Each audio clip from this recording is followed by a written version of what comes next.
Praise the Lord. യെഹെസ്കേൽ പ്രവാചകന്റെ പുസ്തകം 16-ാം അധ്യായം 1 മുതൽ 63 വരെയുള്ള തിരുവചനങ്ങൾ. യഹോവയുടെ അരുളപ്പാട് എനിക്കുണ്ടായതെന്തെന്നാൽ, മനുഷ്യപുത്ര, നീ യെരൂശലേമിനോട് അതിൻ്റെ മ്ലേച്ഛതകളെ അറിയിച്ചു പറയേണ്ടത്, യഹോവയായ കർത്താവ് യെരൂശലേമിനോട് ഇപ്രകാരം അരുളി ചെയ്യുന്നു: നിന്റെ ഉൽപ്പത്തിയും നിന്റെ ജനനവും കനാൻ ദേശത്താകുന്നു. നിന്റെ അപ്പൻ അമോര്യനും അമ്മ ഹിത്യ സ്ത്രീയും അത്രേ.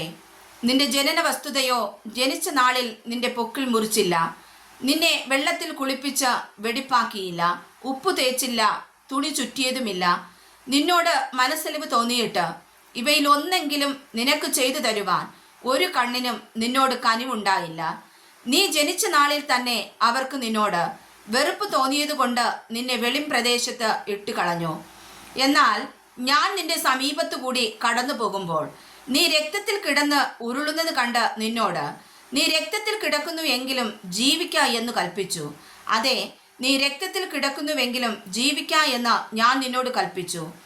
വയലിലെ സസ്യം പോലെ ഞാൻ നിന്നെ പെരുകുമാറാക്കി. നീ വളർന്നു വലിയവളായി അതിസൗന്ദര്യം പ്രാപിച്ച് നിനക്ക് ഉന്നത സ്ഥാനവും ദീർഘകേശവും ഉണ്ടായി. എങ്കിലും നീ നഗ്നയും അനാവൃതയും ആയിരുന്നു. ഞാൻ നിന്റെ അരികെ കൂടി കടന്ന് നിന്നെ നോക്കിയപ്പോൾ നിനക്ക് പ്രേമത്തിന്റെ സമയമായി എന്നു കണ്ടിട്ട് എൻ്റെ വസ്ത്രം നിന്റെ മേൽ വിരിച്ച് നിന്റെ നഗ്നത മറച്ചു. ഞാൻ നിന്നോട് സത്യവും നിയമവും ചെയ്തു, നീ എനിക്കുള്ളവളായിത്തീർന്നു എന്ന് യഹോവയായ കർത്താവിൻ്റെ അരുളപ്പാട്. പിന്നെ ഞാൻ നിന്നെ വെള്ളത്തിൽ കുളിപ്പിച്ച് രക്തം കഴുകിക്കളഞ്ഞ എണ്ണ പൂശി. ഞാൻ നിന്നെ വിചിത്ര വസ്ത്രം ധരിപ്പിച്ചു, തകശു തോൽ കൊണ്ടുള്ള ചെരുപ്പിടിപ്പിച്ചു, ക്ഷണപ്പടം കൊണ്ട് ചുറ്റി പട്ടുപുതപ്പിച്ചു. ഞാൻ നിന്നെ ആഭരണം അണിയിച്ചു, നിന്റെ കൈക്ക് വളയും കഴുത്തിൽ മാലയും ഇട്ടു. ഞാൻ നിന്റെ മൂക്കിന് മൂക്കുത്തിയും കാതിൽ കുണുക്കുമിട്ടു, തലയിൽ ഭംഗിയുള്ള ഒരു കിരീടവും വെച്ചു. ഇങ്ങനെ നീ പൊന്നും വെള്ളിയും അണിഞ്ഞു. നിന്റെ ഉടുപ്പ് ക്ഷണപടവും പട്ട് വിചിത്ര വസ്ത്രവും ആയിരുന്നു. നീ നേരിയ മാവും തേനും എണ്ണയും ഉപജീവിച്ച് ഏറ്റവും സൗന്ദര്യമുള്ളവളായി തീർന്നു. നിനക്ക് രാജത്വവും സിദ്ധിച്ചു. ഞാൻ നിന്നെ അണിയിച്ച അലങ്കാരം കൊണ്ട് നിന്റെ സൗന്ദര്യം പരിപൂർണമായതിനാൽ നിന്റെ കീർത്തി ജാതികളിൽ പരന്നു എന്ന് യഹോവയായ കർത്താവിൻ്റെ അരുളപ്പാട്. എന്നാൽ നീ നിന്റെ സൗന്ദര്യത്തിൽ ആശ്രയിച്ച് നിന്റെ കീർത്തി ഹേതുവായി പരസംഗം ചെയ്തു. വഴി പോകുന്ന ഏവന്റെ മേലും നിന്റെ പരസംഗം ചെലവഴിച്ചു. അത് അവനുള്ളതായിരുന്നു.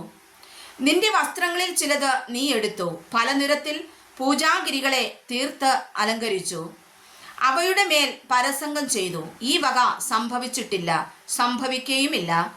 ഞാൻ നിനക്ക് തന്ന പൊന്നും വെള്ളിയും കൊണ്ടുള്ള ആഭരണങ്ങളെ നീ എടുത്ത്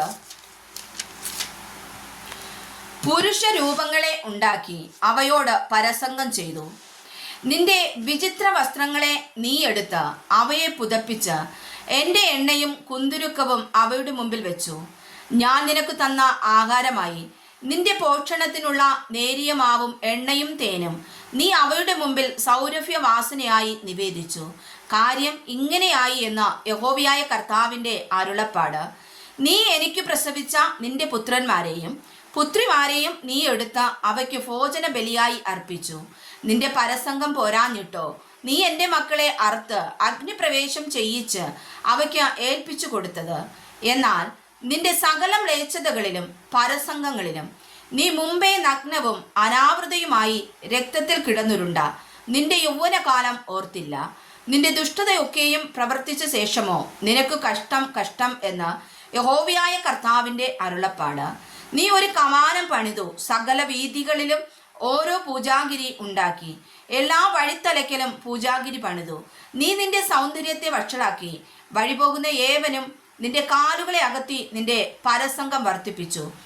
മാംസപുഷ്ടിയുള്ള മിസ്രയീമ്യരായ നിന്റെ അയൽക്കാരോടും നീ പരസംഗം ചെയ്ത് എന്നെ കോപിപ്പിക്കേണ്ടതിന് നിന്റെ പരസംഗം വർദ്ധിപ്പിച്ചു. അതുകൊണ്ട് ഞാൻ നിന്റെ നേരെ കൈനീട്ടി നിന്റെ നിത്യ ചെലവ് കുറച്ചു. നിന്നെ ദേഷിക്കുകയും നിന്റെ ദുർമാർഗത്തെക്കുറിച്ച് ലജ്ജിക്കുകയും ചെയ്യുന്ന ഫെലിസ്ത്യ പുത്രിമാരുടെ ഇഷ്ടത്തിന് നിന്നെ ഏൽപ്പിച്ചു. മതി വരാത്തവളാകയാൽ നീ അശൂര്യരോടും പരസംഗം ചെയ്തു. അവരുമായി പരസംഗം ചെയ്തിട്ടും നിനക്ക് തൃപ്തി വന്നില്ല. നീ കനാൻ ദേശത്തും കൽദയ ദേശം വരെയും നിന്റെ പരസംഗം വർദ്ധിപ്പിച്ചു, എന്നിട്ടും അതിനാലും നിനക്ക് തൃപ്തി വന്നില്ല.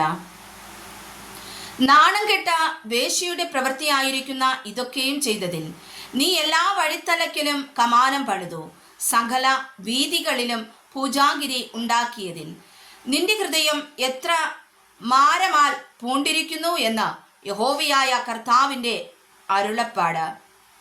നീ കൂലി നിരസിക്കുന്നത് കൊണ്ട് വേശ്യയെപ്പോലെ അല്ല. ഭർത്താവിനു പകരം അന്യന്മാരെ പരിഗ്രഹിച്ച് വ്യഭിചാരം ചെയ്യുന്ന സ്ത്രീയെ സകല വേശ്യാ സ്ത്രീകളും സമ്മാനം വാങ്ങുന്നു. നീയോ നിന്റെ സകല ചാരന്മാർക്കും സമ്മാനം നൽകുകയും നീയുമായി പരസംഗം ചെയ്യേണ്ടതിന് നാലു പുറത്തു നിന്നും നിന്റെ അടുക്കൽ വരുവാൻ അവർക്ക് കൈക്കൂലി കൊടുക്കുകയും ചെയ്യുന്നു.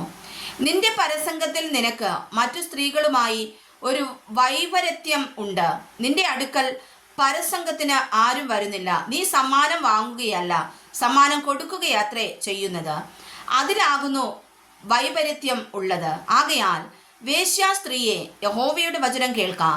യഹോവയായ കർത്താവ് ഇപ്രകാരം അരുളി ചെയ്യുന്നു: ജാരന്മാരുമായുള്ള നിന്റെ പരസംഗങ്ങളാൽ നിന്റെ പണം ചെലവഴിക്കുകയും നിന്റെ നഗ്നത അനാവൃതമാകുകയും ചെയ്യുക കൊണ്ട് നിന്റെ സകല മ്ലേച്ഛ വിഗ്രഹങ്ങളും നിമിത്തവും നീ അവയ്ക്ക് കൊടുത്ത നിന്റെ മക്കളുടെ രക്തം നിമിത്തവും നീ രമിച്ച നിന്റെ സകല ജാരന്മാരെയും നീ സ്നേഹിച്ച ഏവരെയും നീ പകച്ച ഏവരെയും ഞാൻ കൂട്ടിവരുത്തും.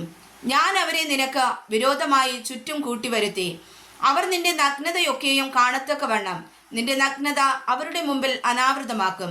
വ്യഭിചാരിക്കുകയും രക്തം ചുന്നുകയും ചെയ്യുന്ന സ്ത്രീകളെ വിധിക്കുന്നത് പോലെ ഞാൻ നിന്നെ ന്യായം വിധിച്ച് ക്രോധത്തിൻ്റെയും ജാരശങ്കയുടെയും രക്തം നിന്റെ മേൽ ചൊരിയും. ഞാൻ നിന്നെ അവരുടെ കയ്യിൽ ഏൽപ്പിക്കും. അവർ നിന്റെ കമാനം പൊളിച്ച് നിന്റെ പൂജാഗിരികളെ ഇടിച്ചു കളയും. അവർ നിന്റെ വസ്ത്രം അഴിച്ച് ആഭരണങ്ങളെ എടുത്ത് നിന്നെ നഗ്നയും അനാവൃതയും ആക്കിവിടും. അവർ നിനക്ക് വിരോധമായി ഒരു സഭയെ കൂട്ടിവരുത്തി നിന്നെ കല്ലെറിഞ്ഞ് വാൾ കൊണ്ട് വെട്ടിക്കളയും. അവർ നിന്റെ വീടുകളെ തീവെച്ച് ചുട്ടുകളയും. അനേകം സ്ത്രീകൾ കാണുകെ നിന്റെ മേൽ ന്യായവിധി നടത്തും. നിന്റെ പരസംഗം ഞാൻ നിർത്തലാക്കും. നീ ഇനി ആർക്കും കൂലി കൊടുക്കയില്ല. ഇങ്ങനെ ഞാൻ എൻ്റെ ക്രോധം നിന്നിൽ നിവർത്തിച്ചിട്ട് എൻ്റെ തീഷ്ണത നിന്നെ വിട്ടുമാറും.